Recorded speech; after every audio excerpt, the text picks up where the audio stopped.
So what's going on, ladies and gentlemen? Today we're here with our great brother, Kinyumba Mutakabbir. If I'm saying the brother's name right, he will correct me. Now, our brother has a new documentary that he had worked on, and it looks very high quality. And I see he put a lot of work into it. So, my brother, thank you for joining us on the show today.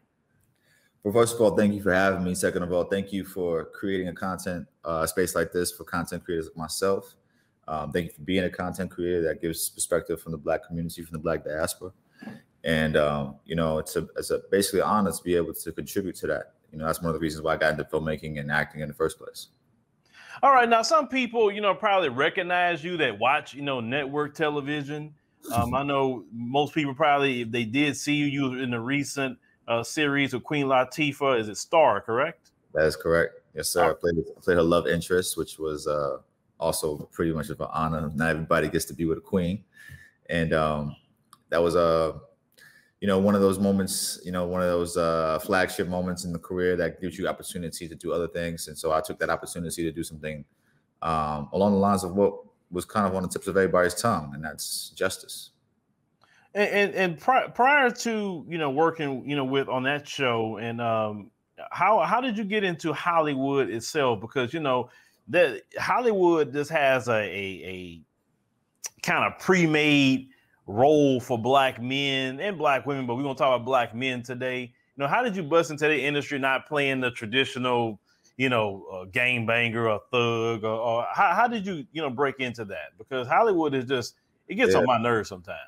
Yeah, there's so many different seeds that you dropped in that quick question. It wasn't an overnight thing. You know, I actually started off in music videos. My first video was "Turning Me On" with Queen Latifah, with Carrie Hilson, and you know, it was important for me to play myself, but you know, I had to play an urban character or urban-esque character. I worked my way through a lot of this stuff just through, from my experience personally, through good coaching, as some of the best acting coaches I believe in the world. And then relationship building. And then also, I think a lot of people portray who they are, or they get casted in roles that they consistently, you know, put their foot forward as. But, you know, I say all that, and you know, and I know that, you know, some people look at me and they automatically see a thug, they see an opportunist, they see somebody who's a womanizer, they see certain things that they want to perpetuate from the diaspora that I, you know, represent. And the reason why I said it has a lot of seeds in your question is that I believe those roles are changing because the people who are making the decisions are changing. And I believe that was had a lot to do with, you know, I don't know if you guys remember with the recent Oscar So White issue. Yes. I believe it had a lot to do with the ability to create content without big studios backing you. And also, I believe it had a lot to do with a lot of the political unrest that we've been dealing with and the administration that we had. The administration was so polarizing, it forced Hollywood to represent the diaspora in a way that kind of offset the negativity that was submitted by the previous administration. So I believe that we're in a very kind of almost like a perfect storm, if you will, where you have the opportunity to create a lot of content. You have the opportunity, or at least create and distribute content, I should say, like with beautiful platforms like yourself. You have the opportunity to the doors are opening for different writers, different producers, different production companies like Stay Macro, who did Judas and the Black Messiah. Shout out to Charles King. Obviously Ryan Coogler, Gerard McMurray, Tasha Smith, some really powerful Black directors, Billy Woodruff, Mara and Akil Brock, Black Lightning. Those are things that weren't on the table, you know, 5, 10, 15 years ago. You know, you had the Tyler Perrys, but they weren't as, they didn't challenge status quo as aggressively as some of these other artists are. And so therein lies opportunities for actors like myself to play different roles. So it's a roundabout answer to a very specific question, but it was because it was such a powerful question. I had to kind of hit it from all angles and let you know my perspective. I've been in the game for a little bit longer than most people think. And, you know, it's challenged me in ways that allowed me to become sort of who I am today. And one thing I like about today is that with brothers and sisters that want to direct or do their own short films, I always tell people the internet has changed the game. It's like the gatekeepers can't keep you out no more like they used to. You go back to the 80s and the 90s or something like that, right? We got young kids that's becoming millionaires just even getting online now. And when we look at a project like yours that you spearheaded, at one point in time, you would have tried to do that, you probably wouldn't even got funding for it. Or I wouldn't be able to fund it because it would have been so expensive. Mm-hmm. So I was able to fund it myself. And, I mean, I don't think I spent that much money on it. Some people will say, wow, you spent a lot of money, but I don't think I spent that much money on it. And the talent that I was able to bring together as far as editors, shout out to TT the artist who edited it, who actually also has a show on Netflix right now. My DP, Tanisha, who's amazing sister, Black. I had a lot of Black girl magic on my project, so I'm really proud of that. I had Courtney Server, who's my producer. These are pretty high profile people that I wouldn't be able to afford, but because of the ability to shoot really quickly with, the type of cameras that we were able to use, for example, the drone footage, technology is so much more forgiving in that capacity. As far as the pricing, that would have cost me $10,000, $20,000 5-10 years ago, just for the drone shots. 20 years ago, it probably cost me $100,000 because I had to rent a helicopter, So a lot of the technology has allowed us to be able to circumvent a lot of the expenses. So yeah, I would not have been able to get the funding, let alone fund it myself. You know what I'm saying? So, I say all that to say, if you pull out your DIY hat as a director or as a producer, you'd be surprised what you can get done because the ability to create content, you know what I'm saying? The technology there is present. We have 4K phones now. That's a hell of a thing that wasn't even thought of 5-10 years ago. I mean, there are films that are shot solely on iPhones. Matthew Cherry did one called 9 Rides. You guys should check out. My man Eamon Joseph is in that. But yeah, I mean, like now you could probably shoot something like that, edit it nicely, and you probably want a couple of short films, and the people won't even know it's iPhone. Yeah, I've seen people, do that even in Nigeria too. They had this one kid that was doing everything from my iPhone, and some YouTubers are like that as well. Everything's from my iPhone. I'm like, wow. Then you got things like the DJI Pocket 2. That's another thing people use, and that's 4K, and the camera's like this small. So technology definitely has innovated, but I've always been a believer of we need to tell our own stories. We can't depend on people of another community to relate to our stories. And if they want to relate to it, a lot of times they want to whitewash it, not tell it in the raw, form that needs to be told. So on your project, what inspired you to say, you know what, I got to do something? What inspired you? So a few things. I don't know if you remember around the time the George Floyd incident happened. This was also around the time of a huge pandemic. Obviously, this was almost 2 months into the pandemic. Pandemic started around March 15th. I remember because that's my birthday. But shut the world down on my birthday. That's what's up. Appreciate y'all. So we were about 2 months in. A lot of working actors weren't able to work any longer. So a lot of working actors and a lot of actors who were aspiring to get more work were doing monologues. And so there was a monologue challenge going on. And with my great coach, Ivana Chubbuck, we were working on a monologue challenge. And I had a few monologues that I just didn't feel comfortable just doing a monologue on a blue screen. So I'm more creative than that. I could do something better and more impactful. And I always had this Charlie Chaplin monologue in my back pocket because I thought it was really interesting, the fact that, the context in which he told the story or told his speech and was, juxtapositioning to what the images of what he said or what he looked like.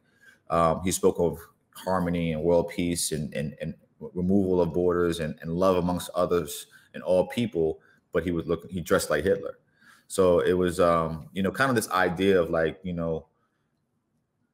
need to kind of challenge the status quo. We need to realize that no matter how ridiculous one person's ideology of separation and supremacy may be, we still need to fight for this notion of working together and being one race, the human race. And I just thought that was really powerful. And then George Floyd hit.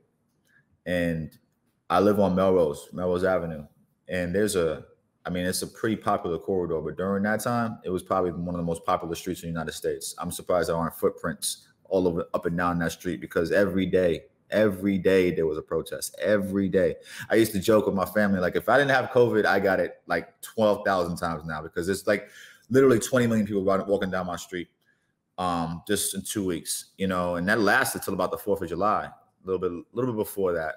To the point where they had National Guard out there. I mean, I have pictures of National Guard on my corner from my porch.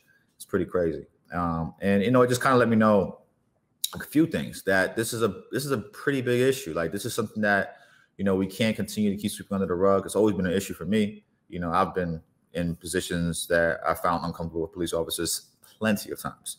I got pulled over and they had to search my bags in Mexico 2 weeks ago. So, I mean, like, I'm not even safe in Mexico. But the point is that there is a more of a wave of justice, right now. We're more accepting now than ever of the injustices that have been plaguing systematically our nation and our people. We got systematic, oppression that's built into our system. That's, if you would say, the cake is battered with, or the cake is made with. That's the batter. Even to the extent of, like, I just came from Wilmington, North Carolina. Whoever's watching this, please Google the 1898 massacre of Wilmington, North Carolina. That was the country's first coup d'etat. 60 representatives of the government, black and white, were slain and murdered. Government officials. And the government was overran. So this is not like this is a history that we have to be mindful of. We have to be mindful of revisionist history. And one of the ways that we can really shape the future is by understanding what really happened in the past. Because one way I feel like people have manipulated the future is by removing people from their past, and removing people from, their languages and their culture and their religion and their self-love and the practices of family, right? So, if you take all that away from a group of people, then you have the room at this point to dictate who they are. And that's the butterfly effect, right? That's like going, like Ashton Kutcher, going back in time, trying to change the future. Well, one way of changing the future is by removing the past. So we have to be mindful of revisionist history, and we have to take it full head on still. So I want head on, and we have to be respectful for it. And so, that's why I made this film. And that's also why I made it in the title in Swahili, because I wanted people to reconnect with the language, true language of the diaspora. And that's not to say that Swahili is the language of all melanated peoples, or people of color, or people of African descent, for that matter. But it's a language that's from that region, and it's something that is foreign or completely juxtaposed to English, which we're speaking now, but none of us are from England, right? So when I considered making this, I considered all those things. I wanted it to make it impactful. Being an artist, I wanted to tie it into art history as much as possible, so that it had some, some legs at film festivals, and, people who saw it, who are in, the industry, who chose to criticize it, can give it some, some thought to the creativity that I brought to the table in that capacity. But also, I wanted to make impact as far as our legacy. And I wanted to make it so that people will see us as kings and queens. Even though that's not necessarily our choice to be a king or to be a queen, it's to be a servant of all people, which in essence makes you a king and makes you a queen. A true servant provides value, and not a slave. That's not what I'm saying. I'm saying a servant, someone who's fighting for the love and the well-being and the prosperity of all people. And justice has to be for all people. And that's just the way I see it. Yeah, we on this channel we cover history. We've been going through a lot of those massacres that you're talking about. We even have a whole playlist. I think we're calling it on our playlist the American Nightmare. So we're taking our time to go through that, because you're right. What you're seeing right now, you hear all these terms, critical race theory, and actually critical race theory is created by a black woman. Actually, I think her name's Kimberly Crenshaw. But yeah, you have these, and I call them white supremacists. That's what they are on the right. These white supremacists is running around talking about critical race theory, lying about it. Critical race theory is taught at the collegiate level, but what they're doing is they're trying to, as you say, rewrite history so they don't look like, you know, the evil people that they are. Basically what they did to, you know, my ancestors, your ancestors, right. you know, etc. So telling those stories with history is what we have to do, since they literally making laws where children, I'm talking about all children, can't learn American history. Right, right. You understand what I'm saying? So you from Houston, I was just watching the movie 24th. And if I hadn't heard that story, I would have never thought that men would have been able to stand up for themselves. And then when they look at it, they try to call it a mutiny. Have you heard that story, or have you seen that film? 24th. When did it come out? It came out last year, 2020. The brother from Empire, I forgot his name. He played the older brother on Empire. He's the lead. Okay. I'm gonna have to look it up. Maybe I've seen him. I just have to look it up. Who in Houston? I believe it was like 19 something, or around World War One. Oh, you talking about the Red Summer? When they basically 1919, the Red Summer. Yeah, right. You know, the brothers were coming back and all that. Yeah, I know exactly. They came back and basically wiped out all the police force and all the people that were basically threatening to kill them. And this is on the heels of the Tulsa massacre. This is on the heels of 1898. This is on the heels of 1906 in Atlanta. They made it a point to show that the person who was the leader of the military force was sent from Atlanta in 1906 because their family was getting murdered and massacred and ripped off their property. And so they shipped him to Europe so that he can have some sort of like different type of life. And he came back to join the military because he wanted to reconnect, because he didn't want to lose. And this is the thing that we have to realize as Black people in this country, as African Americans, our blood is still here. This is our country. You know what I'm saying? So like, this is still ours. I've said this a few times. People get upset when I say this. The system isn't broken. Yeah, it's broken. It's ran by broken people. But when the system is set up for us to utilize, our dollar and our vote shouldn't ever leave our communities, period. The system is set up. We just have to take advantage of the system. And then we have to leverage the system. Like, we have one of the greatest militaries in the world. We should be able to have access to that as voting authority members. Not to say that we are going to, I'm not into this whole idea of like, okay, us versus them. Yeah, there's some devils on that side. There's some good people too.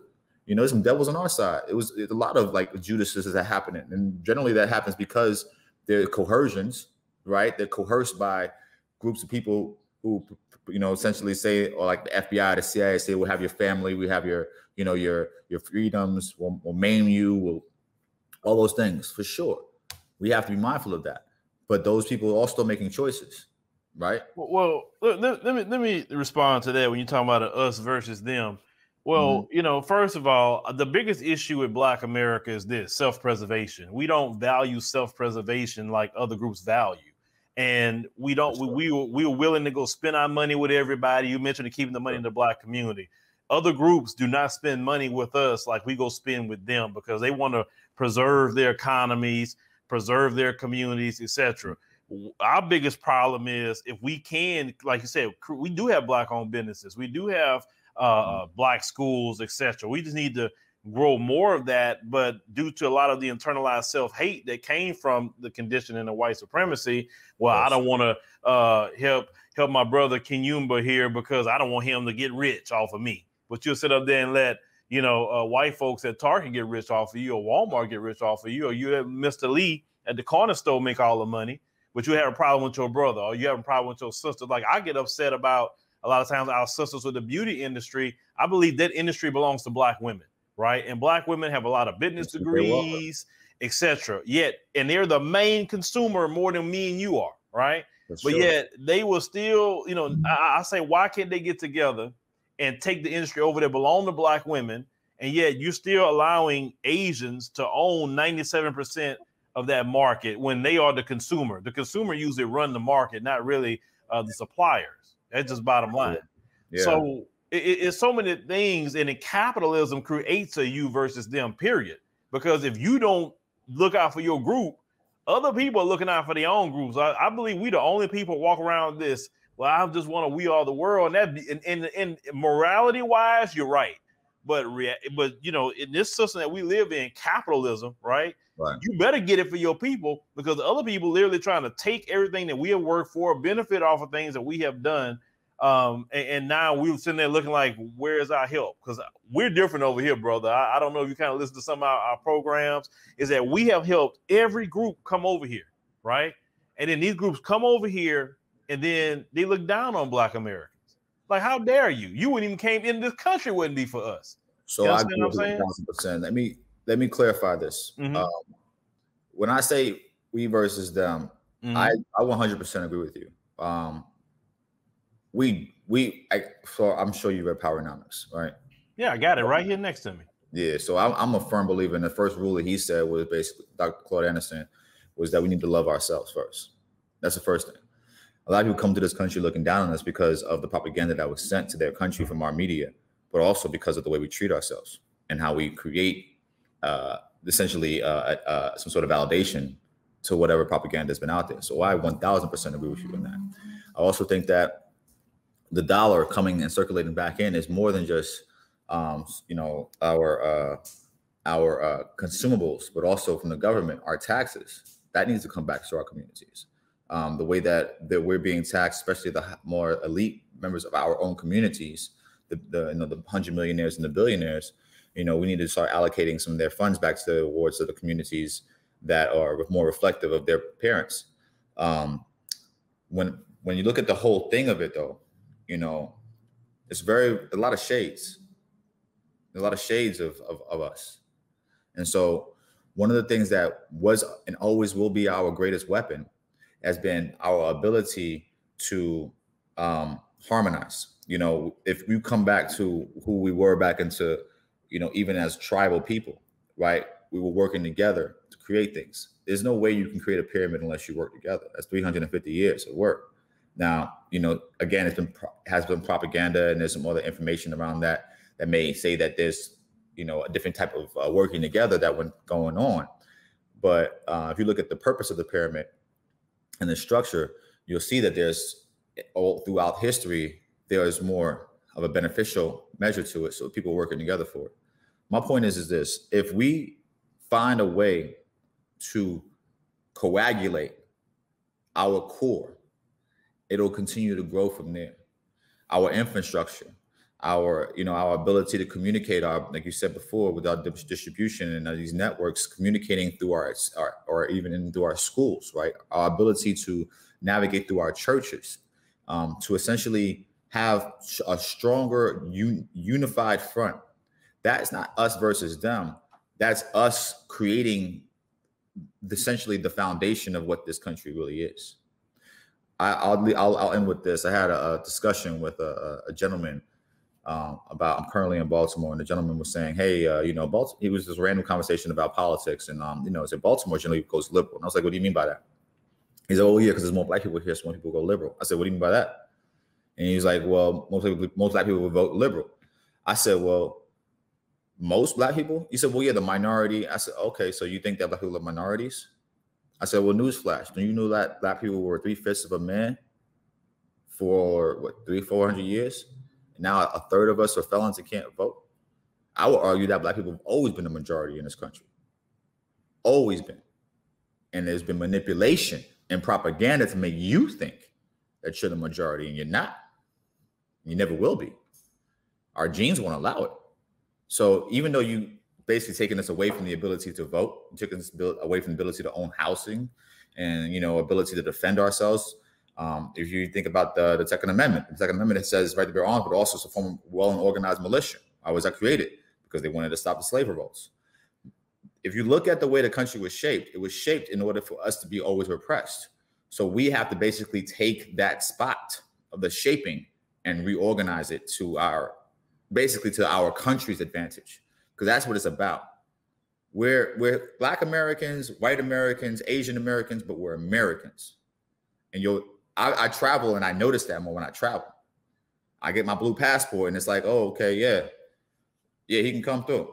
And I'm like, oh, okay, that's how y'all feel? It's almost like I get that privilege. Even though I'm Black, I still have a little bit of a privilege. And so there's a reason why there's supposed to be that front of a privilege. And, we just have to maintain You know, I don't necessarily think that Martin Luther was all the way the truth, but I don't think that he was lying either. We have to work together. There's no way around that. You know what I'm saying? So I think that we have to have solid foundation. Our foundation will perpetuate that activity of working together. Because if I don't have my stuff together and I don't bring something valid to the table, you're probably not going to put me on. So you have to have something. You have to have a solid foundation in order to work together. You see what I'm saying? Yes, I know exactly what you're saying. And you mentioned about that blue passport, that you realize real quick you're in America. They don't look at you as black, white, whatever. They say American. And definitely in the continent of Africa, that's the first time I ever felt like I wasn't quote unquote black, because black is more political in America than anything else. But yes, we need to work together, for sure. I'm definitely all on that, especially us as black men. You know what I'm saying? Because, black men, we supposed to be the leaders of the community. I don't care what nobody else say. We supposed to be the leaders. And we are the ones supposed to set up the infrastructures, no matter what it is, for the women and for the children in our community. Because, really, the women looking at us like, hey, brothers, what y'all gonna do? You know what I'm saying? Even with the protection of the community, it's on brothers to do that. Now, you look at, the system isn't as strong as what you think it is and what most people think it is. And you know how I can prove that to you? Look at last summer with the George Floyd protest. Just look at that. Those people, literally, Fortune 500 companies was literally like, what do we do? What do we do? What do we do? Trying to throw money at black folks. Lawmakers just didn't know what to do. I mean, when black folks really turn up and get tired, Dr. John Henry Clark said this. He said, the black people are the greatest fighting force on the planet Earth. And the moment we realize it, oppression is over. That's really what a lot of it is, brother. We participate in our oppression a lot of times, and white supremacy continues because we don't really say, okay, enough is enough. And that can be done many ways, like you said, through our dollar, through politics. Sometimes you gotta go toe to toe. That's part of it too. Some people, gonna lose their life doing that at the same time.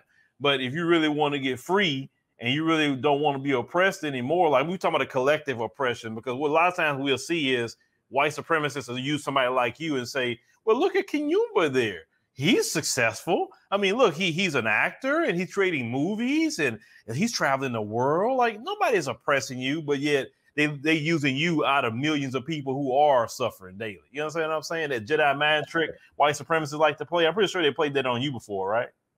Well, I haven't had any overt Jedi white supremacy stuff going on. I'm not the most friendly when it comes to that. So I appreciate it. Whatever you taking to keep between your ears, if you feel that way.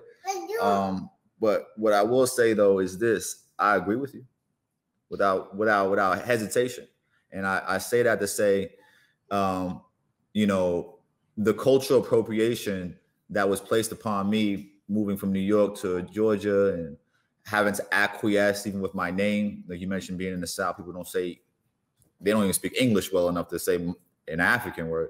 And, I had to, allow or succumb to some sort of nicknames or, and because I was smart, or I applied myself and I tried to be smart, I should say.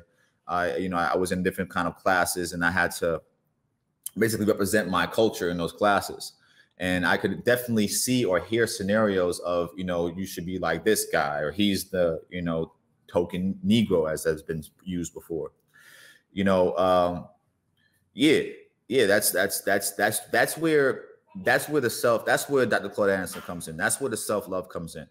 Because the more you feel comfortable and loving with yourself, the less you need love from someone else. The less you need the attention, the affection. And also, you think about, what are we fighting for? My father's in the FOI. My father's a trained martial artist. We talk about combat every day. Every day we do self-defense and we do Professor Massimo's powers techniques, jiu-jitsu, hand combat, gun combat, knife combat. This is what we do all the time. I mean, honestly, the idea of self-defense and taking it to that level is without question I think, a very real understanding But if you're going to make that move, what is it for? That's the question. And is that the direct line to the solution? Because it's very important when we start to talk about lives and livelihoods that we consider those that are going to be coming down the line. There is something about, in my opinion, right? When you mentioned also like tip of the spear, like, yeah, we the tip of the spear as the men, but you know, there's a lot of good, solid sisters who have leadership in our system too. And especially in our system, our martial arts system. So there's a lot of things that we have to I think we do a lot of this. And this is one of the things that I think we need to do better as a community, as a people, is to really see the chessboard, see the whole board. I think the Panthers did a good job with that. Panthers, unfortunately, they weren't able to keep the infrastructure together. And again, that happens to a lot of our organizations, especially when they're public enemy number one, and we continue to get permeated. So it's a certain sense of not only seeing the whole chessboard, but not always having to be so loud about it. And moving in certain spaces that allow you to seep into the infrastructure like other communities do. I won't get specific because, I mean, at the end of the day, we all know what we're talking about. Other communities seep into the infrastructure quietly. And so there is ways of doing the same goal and creating the same value, all while still being in a position of general, abundance, because that's all we all want anyway, right? We all want to live in the abundance. No one wants to live amongst rubble. The ones who don't have generally want to create rubble because that brings everybody down to the same level. However, we're not really as low as we think we are as far as the world, as far as this country. Yes. And there's different ways to view that. And it could be, okay, wait a minute, you saying that we're not, but we got this, that, and the other going on. Yeah, you're right. I've seen it. I've been it. I'm doing it. I'm living it. But we also have the ability to create a film and have a network and be able to communicate our feelings and thoughts. And so, again, there's a balance in the parallels to that martial arts, the yin and the yang. So it's, again, what's the chessboard? Who's the king? Where's the queen?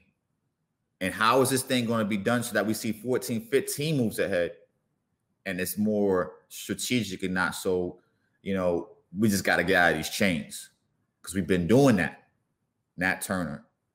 And sometimes that shit is cool, but it's, it doesn't really get to the result.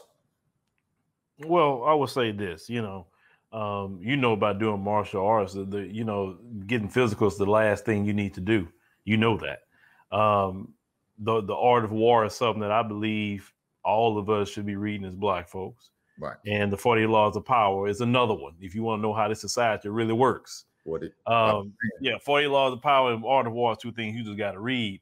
But, also, I'm with you. You shouldn't be discussed. I'm a firm believer, and I live that way. You don't let your right hand know what your left hand is doing. Unfortunately, some of us want to announce all our plans, what we're trying to do on social media, and, your clout chasing and all of that. And this is why, these platforms, everybody's listening, right? And sometimes, Black folks, you're right, need to keep their mouth shut and have a little bit more foresight. That was most of what you were related to, foresight, when you're talking about 14, 15 steps ahead. Because sometimes, unfortunately, some of us just see today. We don't think about next week, next month, next year, 5 years from now, 10 years from now. Right. Or what about, my kids? Can I set them up where they can continue on? A lot of times we don't think like that. Some of us are, but not a lot of us. And that's like a global problem with Black folks. That's just not an American problem, because the same problems you find in Black America, you find in the Caribbean, you find in the continent. Just try. I'm pretty sure you travel there enough to see it. The same issues and problems. But brother, tell people exactly how the name of the movie and where can they find it and see it. Yeah, thank you for that. So it's Nguvu Kwawatu. My daughter was crying here, so I had to pick her up, and I'm gonna switch sides quick. Say hi, everybody. Say hi, beautiful people. All right. I love little baby. Let me tell you something. Cherish her at that age, because she's gonna grow up and you're like, where's the time? Oh man. She's gonna want to do her own thing. Like I said, trust me, I got adult daughters, and I got my youngest daughter is 6. And I'm telling you, from that age to 6, oh, she running to me now, telling me, Daddy, I need this and you need to do that. Oh, she gonna boss you, but she gonna look. Yes. I already know. It's funny. I was trying to get her to walk and talk at like such an early age. Now I'm like, just sit down and be quiet. It's okay. You don't have to always talk so much.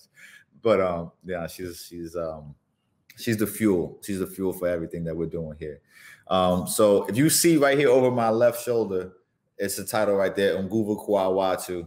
I got a little plant covering it, but that's the title. That's the name of the film. If you guys are on your phones or on your computers, check out watchnkw.com. That's watch NKW, like watching TV, nkw.com for the initials of the film. And that we have it up there for the rest of the month. So watch it while you can for free.